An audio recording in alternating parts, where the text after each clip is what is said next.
상한 나의 맘 보시네. 주 나의 눈물 안에 홀로 울던 맘 아시네. 다시 한번 주 나의 모습 보네. 상한 나의 맘 보시네. 주 나의 눈물 안에 홀로 울던 맘 아시네. 세상 소망 다 사라져가고 주의 사랑은 끝이 없으니 살아가는 이 모든 순간이 주 은혜임을 나는 믿네. 제11장.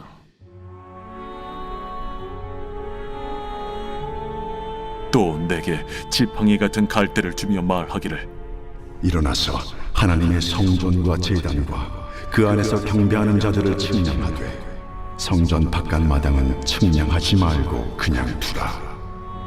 이것은 이방인에게 주었은즉 그들이 거룩한 성을 42달 동안 짓밟으리라. 내가 나의 두 증인에게 권세를 주리니 그들이 굵은 베옷을 입고 1260일을 예언하리라. 그들은 이 땅에 주 앞에 서 있는 두 감람나무와 두 촛대니 만일 누구든지 그들을 해하고자 하면 그들의 입에서 불이 나와서 그들의 원수를 삼켜버릴 것이요 누구든지 그들을 해하고자 하면 반드시 그와 같이 죽임을 당하리라.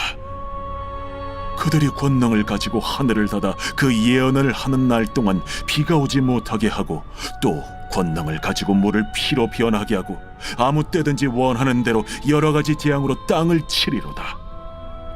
그들이 그 증언을 마칠 때에 무적행으로부터 올라오는 짐승이 그들과 더불어 전쟁을 일으켜 그들을 이기고 그들을 죽일 터인즉 그들의 시체가 큰 성 길에 있으리니 그 성은 영적으로 하면 소돔이라고도 하고 애굽이라고도 하니 곧 그들의 주께서 십자가에 못 박히신 곳이라.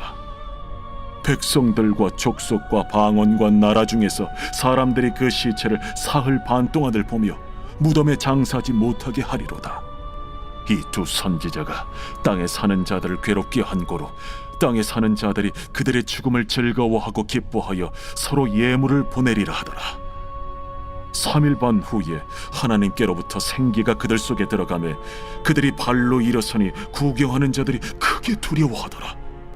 하늘로부터 큰 음성이 있어 이리로 올라오라 함을 그들이 듣고 구름을 타고 하늘로 올라가니 그들의 원수들도 구경하더라. 그때에 큰 지진이 나서 성 10분의 1이 무너지고 지진에 죽은 사람이 7천이라. 그 남은 자들이 두려워하여 영광을 하늘의 하나님께 돌리더라. 할렐루야. 오늘도 말씀과 기도로 새벽을 열 때 하나님께서 예비하신 놀라운 은혜가 가득하길 축복합니다. 오늘 우리는 증인의 사명이라는 제목으로 함께 말씀을 나누기를 원합니다. 드라마나 영화에서 등장하는 영웅들을 보면 공통된 모습들을 볼 수 있습니다. 대개 그들은 불가능해 보이는 목표를 달성하기 위해 엄청난 희생을 감수하면서까지 역경을 이겨내는 모습들을 볼 수 있습니다. 적들이 공격해오고 앞길에 장애가 생기면 비참한 일이 일어나기도 하지만 영웅들은 외부를 통해 여러 도움을 얻어 힘을 얻게 되고 그 덕분에 가장 막강한 적들까지도 무찌르는 모습들을 볼 수 있습니다. 그리고 이러한 모습은 영화에서뿐만 아니라 교회사를 살펴보면 그리스도 편에 서서 자신의 소신을 당당히 죽음으로 지켜낸 성도들의 이야기들을 볼 수 있습니다. 그들의 불길 같은 열정이 각자의 어두운 시대에서는 소멸되었을지 몰라도 그들의 용맹의 빛은 지금도 타오르고 있습니다.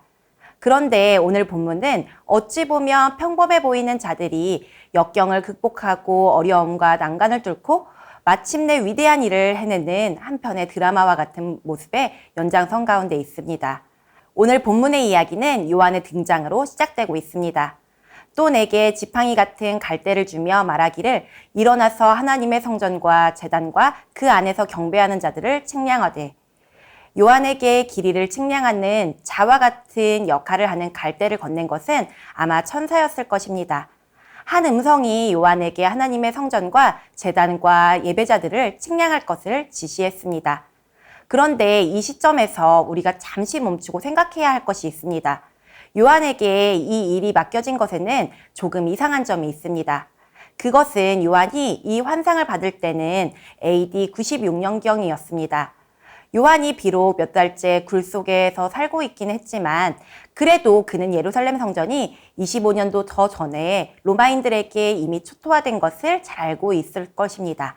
그렇기에 하나님의 성전을 측량한다는 음성을 듣고 요한은 성전? 무슨 성전을 말하는 것이지? 라는 생각이 제일 먼저 들었을 것입니다. 하지만 그는 아마 이전에 기록된 성경을 통해서 무슨 내용인지 예측할 수도 있었을 것입니다. 다니엘 9장을 보면 그 성읍과 성소가 무너질 것이며 다시 회복되었을 성전 예배가 장차 중단될 것이라고 기록되어 있습니다. 여기서 언급된 성전은 예루살렘 성전 이후 새롭게 지어질 물리적 성전을 의미하는 것은 아닙니다. 고린도전서 3장 16절에는 이렇게 기록되어 있습니다. 너희는 너희가 하나님의 성전인 것과 하나님의 성령이 너희 안에 계시는 것을 알지 못하느냐. 바로 하나님의 성전은 영적 성전인 교회와 성도라 보는 것이 타당합니다. 요한에게 측량기구인 갈대가 주어진 것은 그 새 성전인 교회, 바로 성도들을 보호하기 위해서입니다. 성전과 제단과 그 안에서 경배하는 자들, 이들을 지금으로 비유한다면 살아계신 하나님을 경배하고 섬기는 구원받은 하나님의 백성들입니다. 구원받은 하나님의 백성들을 보호하기 위해서 그들이 얼마나 측량되는지 측량하라는 것입니다. 성전 바깥 마당 역시 성전에 속한 것입니다.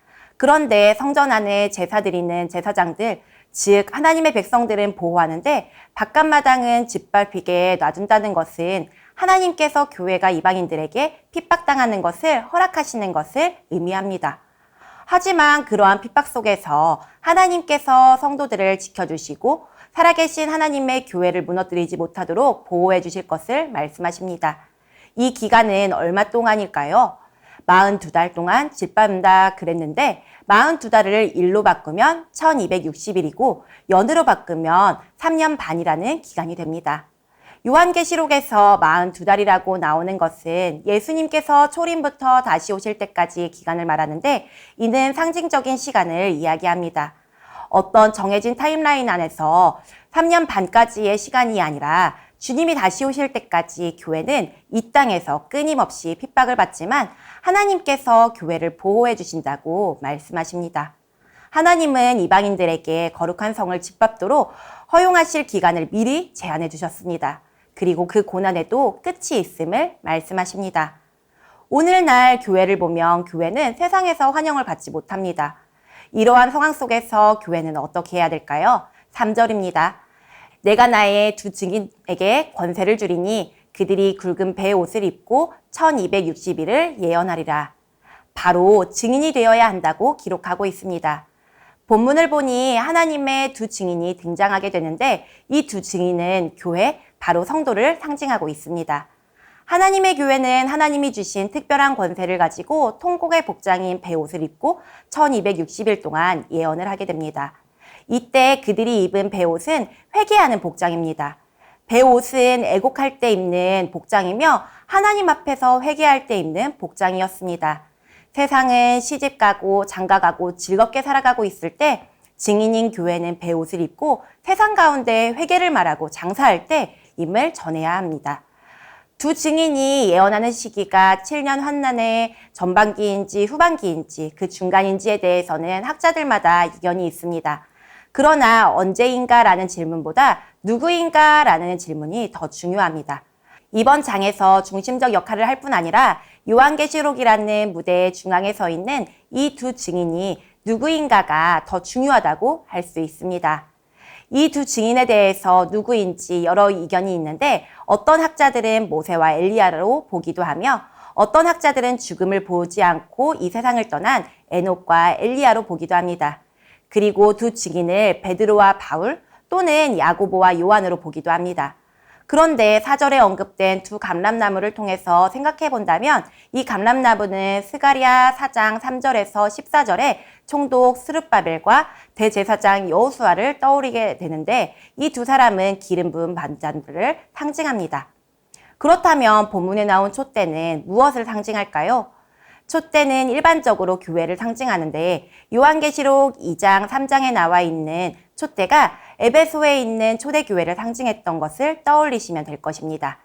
따라서 두 감람나무와 두 촛대는 교회와 그 교회 안에서 기름 부음 받은 자, 즉 증인된 성도를 상징하는 것으로 볼 수 있습니다. 하나님께서 구약의 선지자들에게 주신 것과 비슷하게 이 두 증인들에게도 기적을 행할 수 있는 특별한 능력과 권세를 주시는데 그들의 입에서 불이 나와 원수를 삼키게 합니다. 이는 그들의 입에서 진짜 불이 나온다는 것이 아니라 증인으로서 하나님의 말씀을 전하는 사람들에게 말의 권세를 주시는 것을 의미합니다. 이는 미래의 환란 때에 그들이 증인으로서 사역할 때 불이 나오는 것과 같이 능력 있게 전할 것을 상징으로 보여줍니다.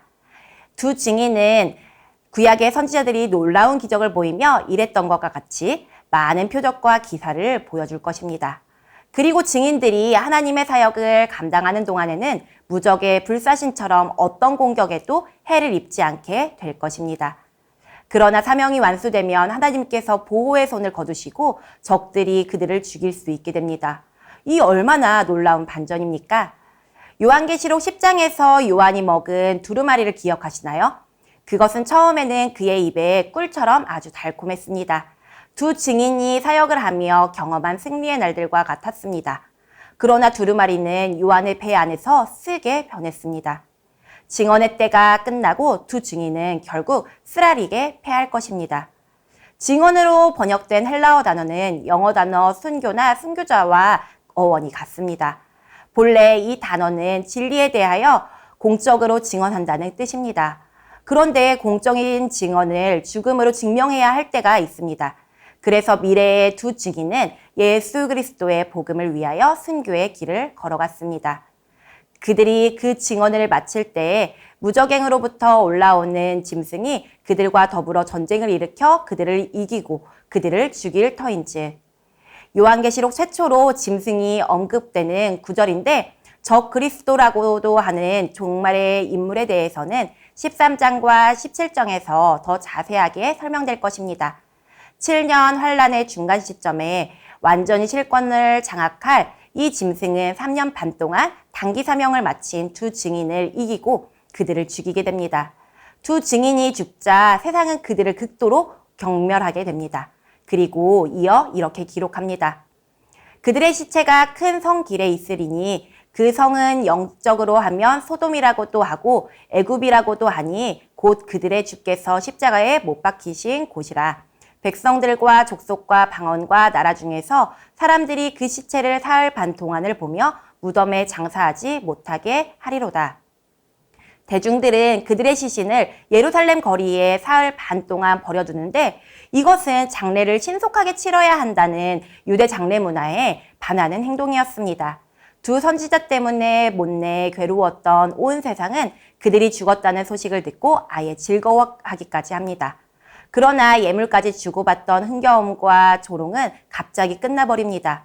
적들이 시신들을 만인이 보는 거리에 방치해두고 있을 때 하나님께서 3일 반 후에 개입하셔서 그들을 다시 살려내십니다. 뿐만 아니라 죽었던 증인들은 조롱하던 무리가 두려워하며 목도 않는 가운데 벌떡 일어나 만인이 보는 데서 하늘로 올라갈 것입니다. 두 증인의 사역은 그들의 위협을 목격하는 사람들에게 틀림없이 깊은 감명을 남길 것입니다. 하지만 이 증인의 삶을 보면 알겠지만 그들은 제 자랑을 늘어놓을 만한 근거가 전혀 없습니다. 신기하게도 보호받았던 일, 기적을 행하는 권세, 설득력 있는 설교 등 그들의 남다른 점은 모두 하나님께서 주신 것입니다. 그러나 사명이 끝나자 그들의 권세도 끝이 났습니다. 하지만 하나님은 그분의 그릇들을 일회용 접시처럼 버리지 않으셨습니다. 오히려 그분은 비극을 승리로 바꾸어 자신의 용감무쌍한 두 증인을 자신이 계시는 하늘로 훌쩍 데려갈 것입니다. 두 증인의 부활과 승천이라는 충격적인 사건을 세상이 아직도 멍하니 바라보고 있는데 예루살렘 성이 지진으로 사납게 요동합니다. 이 재난으로 도시의 10분의 1이 무너지고 7천 명이 죽습니다. 지진에서 살아남은 사람들은 즉시 하나님께 영광을 돌립니다. 이 고백은 억지 고백으로 보일 수도 있습니다. 겁에 질려 갑자기 한 고백 가운데 진정한 믿음, 구원의 믿음의 고백이 과연 얼마나 되겠습니까? 하나님을 자신의 인격적인 구주와 주님으로 고백하지 않고도 그분의 능력과 진노로 하나님 앞에 잠깐의 고백을 했던 예는 역사 이래 수없이 많이 있었습니다. 하지만 한 가지 분명한 것은 두 증인의 승천에 이어 발생한 예루살렘 대지진으로 한 시대가 종말을 고하고 있습니다. 요한계시록 11장 14절은 둘째 화가 지나갔다고 말해주고 있습니다. 온 인류가 회개할 수 있는 기회는 속속히 사라지고 있으며 최후 심판날이 빠르게 다가오고 있음을 알 수 있습니다. 죽음조차도 하나님의 신실한 종들의 유산을 막을 수는 없습니다. 진리를 증언하는 사람의 목소리를 잠재울 수는 있어도 선포된 진리는 영원할 것입니다.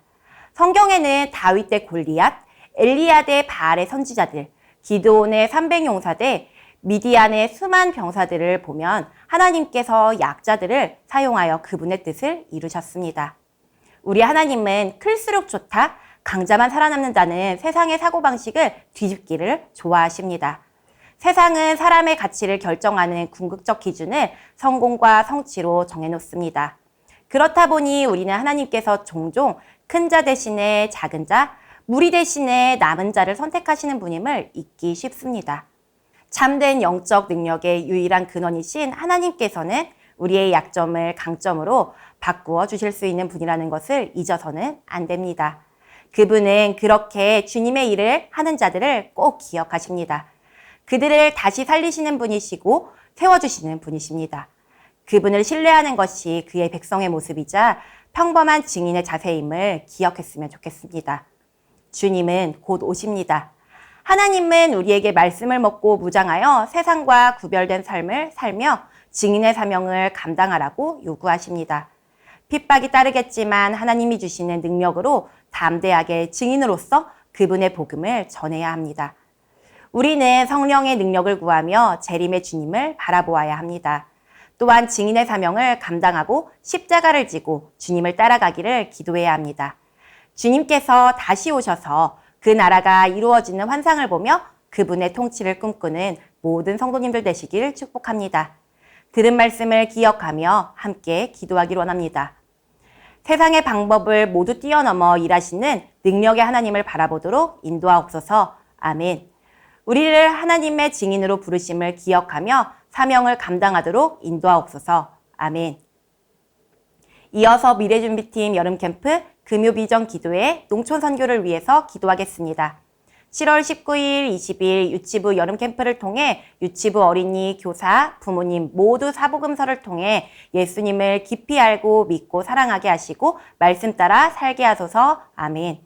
이번 금요비전 기도회에서 말씀을 전하시는 김선교 선교사님에게 성령의 충만함을 주시고 말씀을 통해 위로와 도전과 은혜의 시간이 되게 하소서. 온 교회 성도가 기도회를 통해 기도의 문이 열리고 기도의 능력을 경험하게 하소서. 아멘. 농촌 선교가 준비되는 모든 과정 속에서 기도로 시작하게 하시고 예수님의 마음으로 선교지를 품으며 하나님의 인도하심을 따르게 하소서. 아멘.